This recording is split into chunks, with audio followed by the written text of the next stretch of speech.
Rahayu-rahayu buat saudaraku sekalian yang ada di mana saja. Oke saudaraku, ketemu lagi bersama saya Gus Edi. Saya akan menjelaskan dan menjawab pertanyaan yang banyak masuk ke WA saya, saudaraku. Kenapa kok dulunya saya sampai sekarang bisa menjadi kolektor benda bertuah? Asal usul Gus Edi itu menjadi kolektor benda-benda bertuah atau benda-benda kuno ya saudaraku. Istilahnya benda antik, keramat dan bertuah. Begini saudaraku, jujur saya dari kecil ya saudaraku, dari mulai SD itu saya sudah tertarik sekali dengan benda-benda yang dinamakan jimat, barang peninggalan yang asli kuno saudaraku. Semenjak itu saya berpikir bila suatu saat saya sudah mampu lah bahasanya, punya rezeki yang lebih, pengen jadi kolektor benda antik, benda bertuah. Karena benda-benda antik atau barang-barang peninggalan kuno itu yang asli ori itu sebagian melestarikan dari budaya saudaraku. Karena barang-barang seperti itu juga barang peninggalan leluhur kita. Seperti itu saudaraku. Semenjak itu saya sudah punya modal yang cukup lah bahasanya untuk menjadi seorang kolektor. Akhirnya saya itu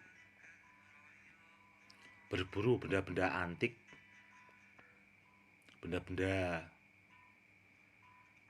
keramat itu tadi, itu dari kampung ke kampung saudaraku, atau orang-orang yang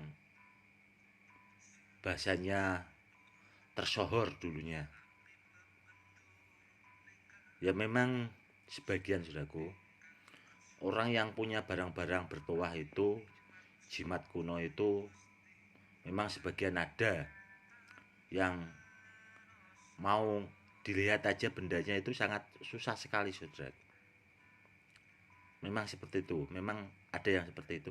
Ada juga yang memang kalau kita sudah kenal itu orangnya gampang saudaraku, orangnya mudah, jadi kita bisa melihat barangnya langsung. Masalah nanti barangnya itu dimarkan apa enggaknya ya pinter-pinternya kita lah bahasanya itu untuk mendekati orang-orang seperti itu saudaraku. Karena ada ilmunya juga, jadi tidak langsung kita mahari barangnya dikasihkan, itu biasanya tidak kalau jimat-jimat antik kuno itu saudaraku. Jadi kita juga harus pinter-pinter. Intinya saudaraku, dengan cara kebaikan dan tidak pelit, seperti itu. Intinya itu saudaraku. Kalau kita seandainya ada orang tua ya saudaraku, orang yang punya benda bertuah, orang tua lah, sesepuh, itu kan kita datangi, istilahnya minimal kita juga harus punya pengertian saudaraku. Kita bawakanlah sesuatu, sekiranya orang itu nanti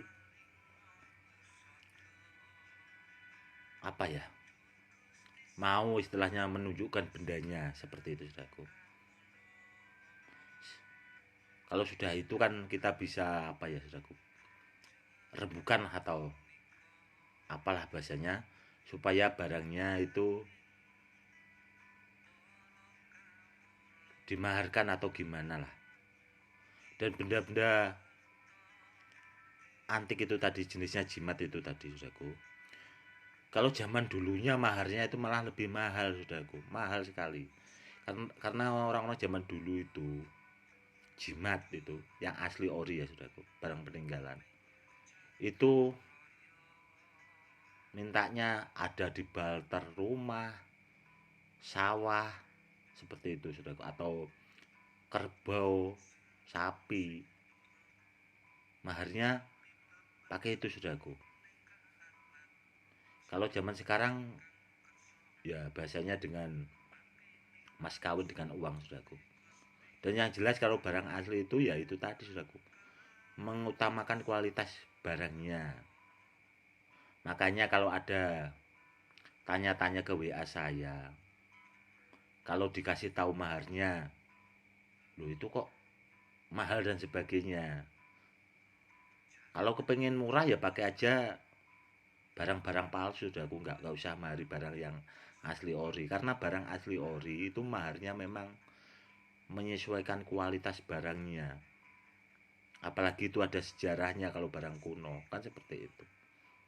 Kalau sudah aku mikir itu maharnya mahal ya gak usah mahari sekalian, ngapain kan gitu. Jadi lebih enak saudaraku. Intinya benda-benda anti keramat atau jimat peninggal zaman-zaman dulu itu memang maharnya lumayan fantastis lah saudaraku. Seperti itu saudaraku. Beda kalau barang-barang sekarang saudaraku. Barang-barang sekarang itu kan ada juga banyak beredar barang-barang palsu. Makanya apa ya, banyak dimaharkan murah, istilahnya sangat murah sekali lah. Karena orang-orang sekarang itu ya maunya maharnya murah, barangnya bagus.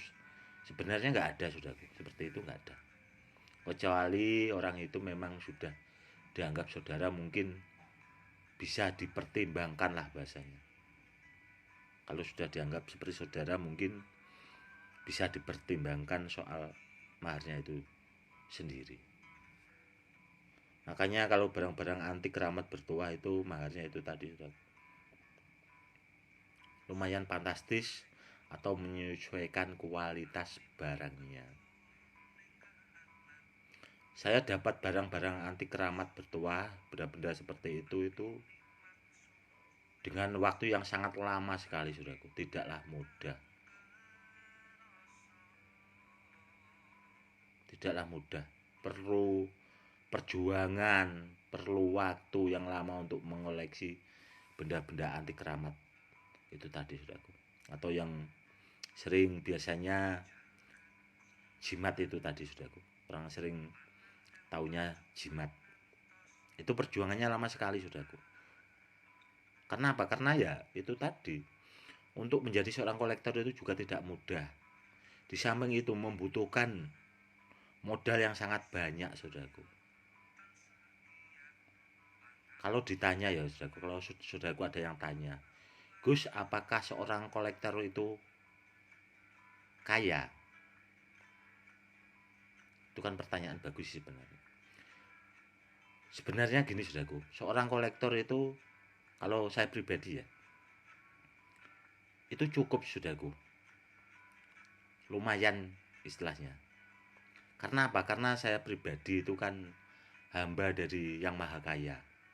Karena yang maha kaya itu Allah saudaraku. Itu kalau saya pribadi. Tapi yang jelas seorang kolektor itu membutuhkan modal yang sangat banyak sekali. Bisa berapa puluh miliar. Jadi tidak asal gitu, tidak saudaraku. Apalagi koleksinya banyak, itu modalnya udah miliaran. Seperti itu saudaraku. Waktunya juga lama. Karena apa ya? Karena itu kita berburu dari ke kampung, mungkin kalau daerah Pati saudaraku ya, se-Jawa Tengah ini pernah saya kelilingi. Dari kampung ke kampung itu, jadi pernah saya kelilingi. Dari Jawa Tengah ini udah muter-muter lah saya bahasanya, untuk mengoleksi benda-benda seperti itu. Jadi kolektor itu yang jelas paham barang saudaraku.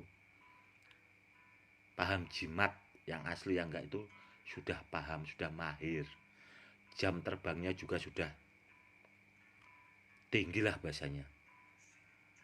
Seperti itu saudaraku. Ya semoga edukasi kali ini lebih bermanfaat ya saudaraku, karena kemarin juga banyak pertanyaan WA yang masuk seperti itu juga. Kok Gus Edi itu koleksinya barang banyak, itu dari mana? Ya itu tadi, dengan cara berburu ke tempat orang-orang yang memang pakarnya, sesepuh-sesepuh zaman dulu saudaraku. Jadi apa ya, biar saudara-saudara kita yang awam itu juga tahu kok seperti itu. Intinya biar lebih jelas lah. Oke saudaraku, mungkin edukasi kali ini ya bahasanya untuk menjawab pertanyaan saudara-saudara kita yang awam itu sekarang mungkin lebih jelas ya, biar kedepannya saya akan memberikan edukasi yang lebih seperti itu. Oke saudaraku, mungkin cukup sekian dulu edukasi kali ini, semoga saudaraku yang awam lebih paham ya. Salam rahayu rahayu, salam hormat saya Gus Edi.